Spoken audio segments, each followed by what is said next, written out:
इस WhatsApp I hope आप अच्छे से पढ़ाई कर रहे हो। जैसा कि मैंने आपसे कहा था कि हम इस चैनल पे 6 क्लास की हिस्ट्री एनसीईआरटी पढ़ेंगे।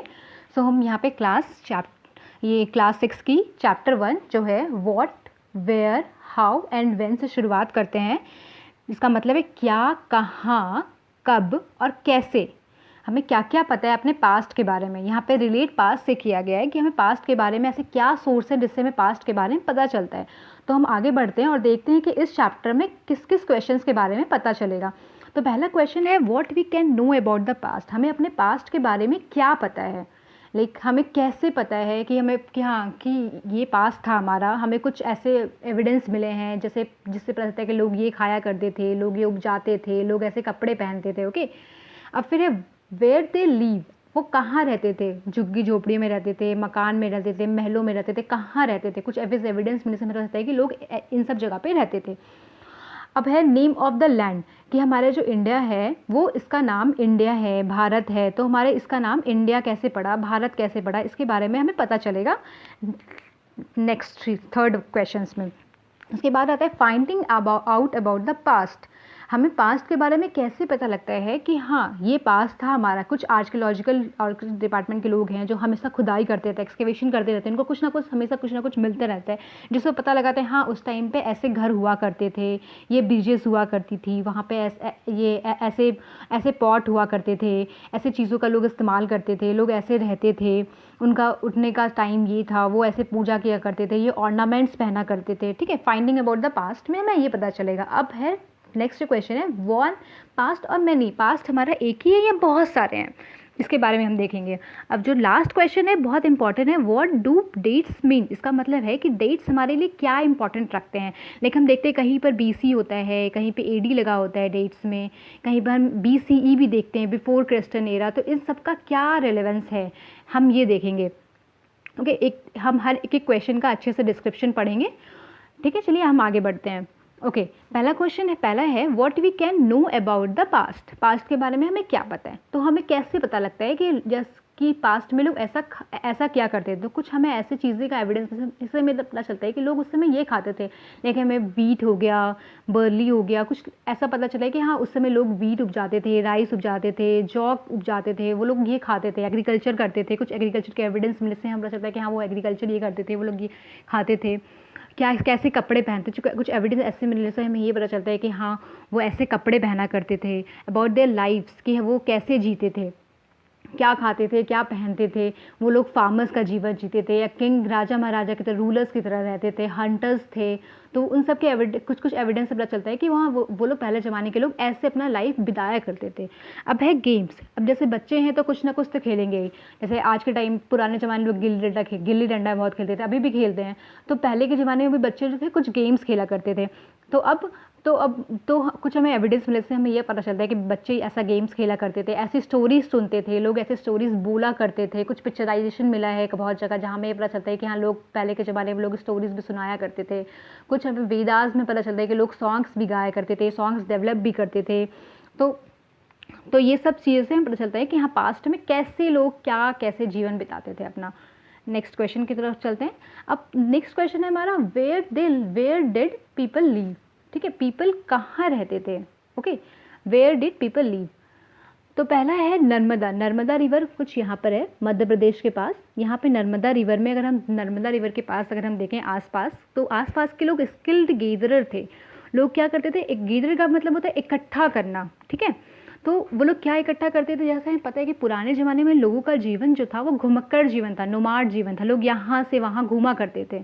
आज के टाइम की तरह तो हमारा जैसे सिस्टमैटिक लाइफ है, पहले इतनी सिस्टमैटिक लाइफ तो थी नहीं। तो लोग क्या करते थे, लोग अपने खाना खाने की तलाश में, फूड की तलाश में इधर उधर घूमा करते थे, जिनको घुमक्कड़ कहते हैं, नोमाड कहते हैं इंग्लिश में। ओके, नोमाड जीवन जिया करते थे। तो वो क्या करते थे, वो अपने plants, no about the plant, उन्हें पता था कि उनके सराउंडिंग जितने प्लांट्स हैं वो क्या प्लांट्स हैं, कैसे क्या चीज़ें हैं जो इंपॉर्टेंट है, खाना चाहिए हमें। वो लोग रूट्स कलेक्ट करते थे, फ्रूट्स कलेक्ट करते थे, अदर फॉरेस्ट प्रोड्यूस कलेक्ट करते थे खाना खाने के लिए, ताकि वो अपना, क्योंकि हर किसी को भूख तो लगती है, तो अपना भूख को शांत करने के लिए, वो अपनी भूख को शांत करने के लिए ये सब चीज़ें इकट्ठा किया करता ताकि वो खा सके, खाना खा सके। पहले जमाने लोग क्या करते थे, हंट करते थे एनिमल्स का, मतलब शिकार करते थे एनिमल्स का, ताकि वो लोग अपना पेट भर सके। तो वो लोग पहले के ज़माने में लोग क्या थे, स्किल गेदरर थे और हंटर्स थे। हंटेड मतलब होता है शिकार करना। ओके, नर्मदा हो गया यहाँ पे। आपको मैप को बहुत अच्छे से पढ़ना है, क्योंकि यूपीएससी में और भी डिफरेंट एग्जाम में मैप से क्वेश्चंस आ जाते हैं। और अगर मैप्स अगर आपको दिमाग में याद रहेगा तो आपको बहुत कोई ज़्यादा आसानी होगी पढ़ने में, आपको ज़्यादा प्रॉब्लम नहीं होगा पढ़ने में, और आप आराम से चीज़ों को आपस में कोरिलेट कर पाओगे, ताकि आप चीज़ों को एग्ज़ाम के टाइम में आपको दिक्कत नहीं होगी, आपको याद आ जाएगा। कोई भी प्लेस के बारे में आपसे पूछा जाएगा तो आपको वो चीज़ें पता चल जाएगी। ओके, देन हम नेक्स्ट चलते हैं, नेक्स्ट क्वेश्चन।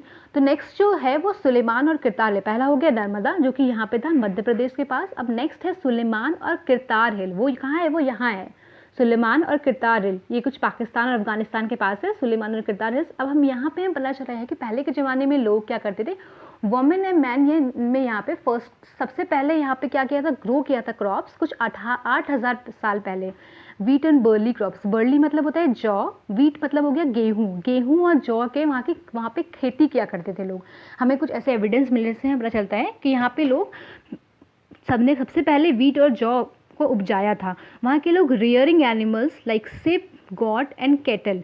रियरिंग का मतलब होता है कि पशु पालन करना, तो वो लोग पालन करते थे। रियरिंग का मतलब होता है पालन करना, एनिमल्स मतलब पशु, वो लोग पशु पालन किया करते थे वहाँ पे लोग। शिप, गोट और कैटल का वो लोग विलेजेस में रहते थे। तो हमें एविडेंस से पता चलता है कि सुलेमान और किरतार हिल्स के पास जो लोग हैं उन लोगों ने, वुमेन एंड मेन ने दोनों ने पहली बार वहाँ पे ग्रो किया था। क्या ग्रो किया था? तो वीट और बर्ली ग्रो किया था। कब किया था? 8,000 साल पहले। ये बहुत इंपॉर्टेंट है दोस्तों, एग्जाम में इससे रिलेटेड क्वेश्चंस आ जाते हैं कि सबसे पहले क्या कौन से क्रॉप ग्रो किए गए थे। ओके, तो वो लोग रेयर भी करते थे एनिमल्स का और विलेजेस में भी रहते थे।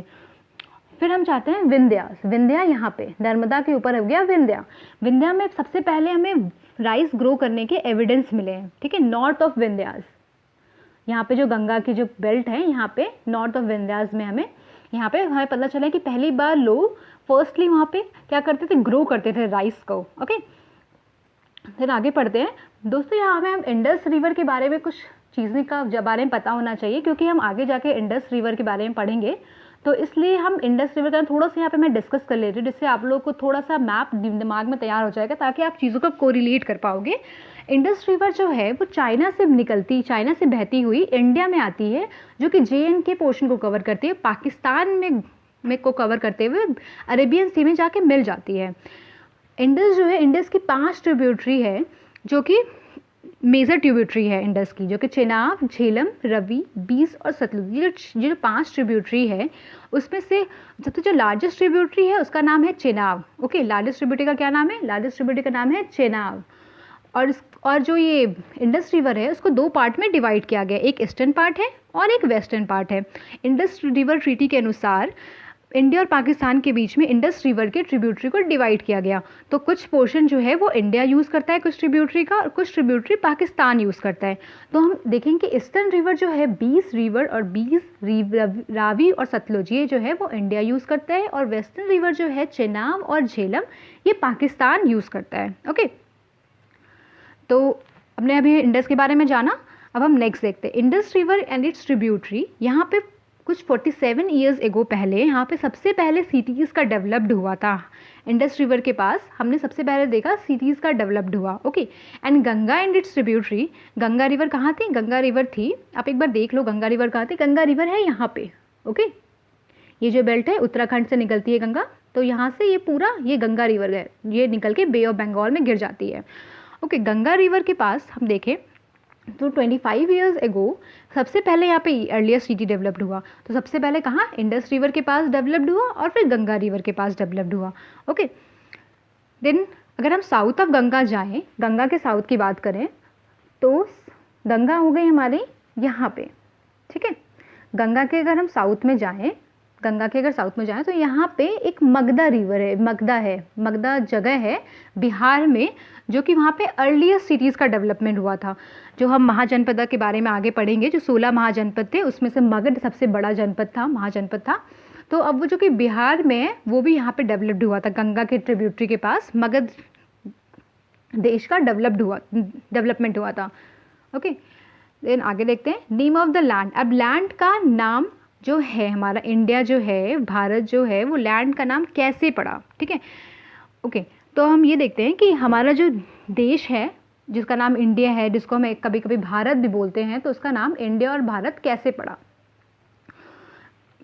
जो इंडिया है, इंडिया जो है वो इंडस, इंडिया का जो नाम आया है वो इंडस रिवर से आया, इंडस से आया है, इंडस जो रिवर है उससे आया है, और उसको संस्कृत में सिंधु बोलते हैं। पुराने ज़माने में ईरानियन और ग्रीक्स, जब ईरान और ग्रीक्स जब आए थे हमारे देश में, पहले हम देख लेते हैं ईरान और ग्रीक कहाँ है। ग्रीस की अगर बात करें, मैं बीच बीच में मैप को इसलिए रेफ़र कर रही हूँ दोस्तों ताकि आप लोगों को मैप भी याद हो जाए साथ के साथ। ग्रीस जो है वो अल्बेनिया से लगता है, मैसिडोनिया से, बुल्गारिया से, यहाँ टर्की से लगता है। ओके, यहाँ पे आयनियन सी है, यहाँ पे एजियन सी है, यहाँ पे मेडिटेरियन सी है। ओके, 3 जो सी है वो ग्रीस से टच करता है, आयोनियन सी, मेडिटेरियन सी और एजियन सी। ओके, और ये जो अगर देश की बात करें तो 4 देशों की बाउंड्रीज पे लगती है, अल्बेनिया, मैसिडोनिया, बुल्गारिया और टर्की। ठीक है, अब हम ये देख लेते हैं यहाँ पे ग्रीस को देख लेते हैं। ग्रीस हमने देख लिया यहाँ पे, अब हम ईरान देख लेते हैं क्योंकि ईरान भी उस वक्त आए थे। तो ईरान का जो बाउंड्री है वो इधर पर्शियन गल्फ है। ठीक है, यहाँ पे इराक है, यहाँ पे अजरबैजान है। ओके, यहाँ पे कैस्पियन सी है, यहाँ पे टर्की है, यहाँ पे अफगानिस्तान है, यहाँ पाकिस्तान है। तो इस कितने देश हो गए, 1 2 3 4। तो ओके, 5 डेज की बाउंड्री जो है वो ईरान से लगती है, पाकिस्तान, अफगानिस्तान, तुर्कमेनिस्तान, अजरबैजान और ईरान। ओके, 5 डेज हो गए, 5 कंट्री हो गई। अब देखो इसको याद करने का तरीका है, इसके साथ में एन है, तो एन वाली बाउंड्री तो आपको याद करने में थोड़ी आसानी होगी। सबके लास्ट में एन है, जितने भी कंट्री है। ओके, यहाँ पे कैस्पियन सी है और यहाँ पे पर्शियन गल्फ है। अब साथ में साथ मैप करते चले दोस्तों ताकि आप लोगों को दिक्कत नहीं होगी एग्जाम टाइम में पढ़ने में, क्योंकि मैप का बहुत अच्छा पोर्शन होता है एग्जाम में, तो इससे आपको पता भी चल जाएगा, मैप याद रहेगा तो आपको एग्जाम में क्वेश्चन सॉल्व करने में दिक्कत नहीं होगी। तो ईरानियन और ग्रीक जो है वो नॉर्थ वेस्ट से आए थे, ये हो गया नॉर्थ और ये हो गया वेस्ट। नॉर्थ वेस्ट से आए थे, यहाँ पे इंडस रिवर था। उन्हें कुछ 2500 साल पहले उन्हें इंडस के रिवर के बारे में कुछ पता था, तो जिसको वो हिंडोस और इंडोस बोलते थे। तो अब इंडस यहाँ पे हो गई, तो इंडस के जो ईस्ट में जो लैंड था उन्होंने उसको क्या बोला, इंडिया। समझ में आया दोस्तों, मतलब ईरान और ग्रीक्स जब नॉर्थ वेस्ट से आए तो उन्हें इंडस रिवर के बारे में पता था। इंडस को वो हिंडोस और इंडोस बोला करते थे, जो इसके लैंड, जो इंडस रिवर के ईस्ट में जो लैंड था उन्होंने उसको बोला इंडस। ठीक है, अब हम भारत के बारे में जान रहे हैं कि भारत, इंडिया का नाम जो भारत है, जो कि हम नॉर्मली भारत के नाम से जानते हैं, वो इंडिया का नाम भारत कैसे पड़ा। तो कुछ ग्रुप ऑफ पीपल थे नॉर्थ वेस्ट में। अगर हम ऋग्वेदा कंपोजिशन के अनुसार जाए तो फिर हम देखेंगे कि एक ऋग्वेदा में 18th हाइम और जो 7th बुक है ऋग्वेदा की, वो हमें डिस्क्राइब करता है कि इंडिया का नाम भारत कैसे पड़ा। बहुत ही इंटरेस्टिंग स्टोरी है। पुराने ज़माने में बहुत टेरिबल वॉर हुई, बहुत भीषण, बहुत भयानक वॉर हुई, जिस वॉर का नाम जो लिया गया 10 राजन और बैटल ऑफ 10 किंग्स। ओके, जो वॉर जो फाउट हुई वो 10 पावरफुल किंगडम, ये ट्राइब्स के बीच में हुई। ठीक है, और एक किंग था जो भारत ट्राइब के थे, उनका नाम था सुदासा। तो उस किंग और 10 ट्राइब्स के बीच में लड़ाई हुई।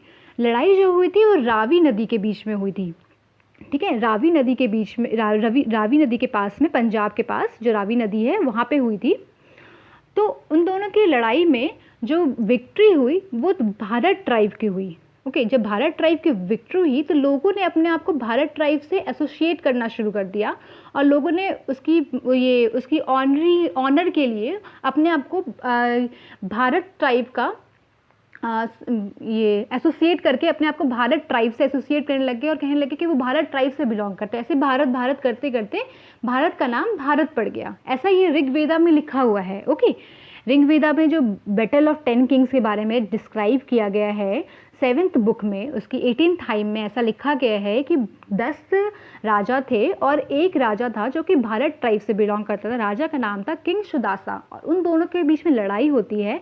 लड़ाई होने के बाद जो सुदासा किंग थे भारत ट्राइब से एसोसिएट, वो जीत जाते हैं, और उनके जब जीत जाते हैं तो लोग अपने आप को भारत ट्राइब से एसोसिएट करने लग जाते हैं और कहते हैं कि वो भारत ट्राइब ट्राइब से बिलोंग करते हैं। ऐसा करते करते सब लोग भारत भारत करने लगते हैं, तो फिर भारत का नाम भारत पड़ जाता है। ठीक है, सो गाइस हम इस ये लेक्चर में यहीं पे हम ख़त्म करते हैं, कि बहुत लंबा जा रहा है ये लेक्चर। हम फिर नेक्स्ट लेक्चर में इसके आगे कंटिन्यू करेंगे। अभी तक अगर आपने ये चैनल सब्सक्राइब नहीं किया है तो प्लीज़ आप इसको सब्सक्राइब कर दें, ताकि आपको नोटिफिकेशन मिलता रहे, और बेल आइकन भी दबा देना, ताकि आपको मेरे लेक्चर का नोटिफिकेशन मिलता रहे। हम नेक्स्ट लेक्चर में इसको कंटिन्यू करेंगे और इस चैप्टर को फिनिश करेंगे। Thank you so much guys, तब तक के लिए